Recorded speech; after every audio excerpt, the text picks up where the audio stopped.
I don't like to hold this in my hands. Okay, I wasn't going to tell a story. What? Yeah, but it came off. See, that's why we don't. Oh, there we go. Okay. Can you hear me well? Yeah, it's great. Okay. So, I had a few people insisting that I come and tell a story. That's what I'm going to tell it. My wife came up with a good idea for a story that you could say has some sparks in it. I was about, 7, 8 years old when you're very much forming yourself. And my mom used to always, all of our lives when we were growing up, take us to a bakery for breakfast. That's why I grew up this way.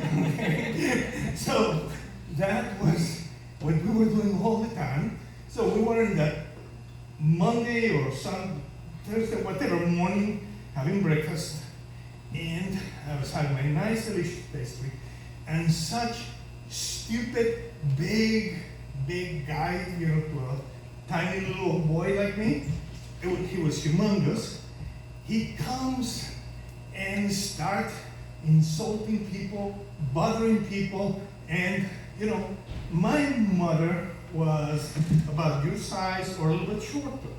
She was a tiny lady, and he keeps bothering people.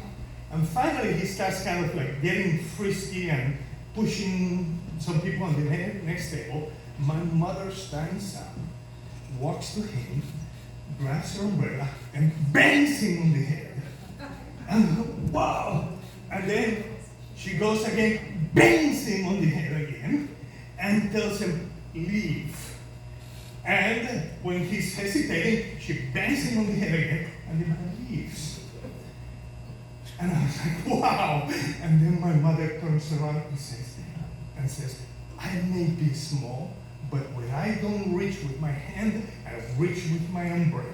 I learned a huge lesson in life.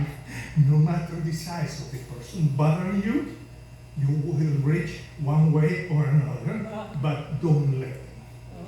And I followed that way the rest of my life. Okay, it was a short story, but hopefully you enjoyed it.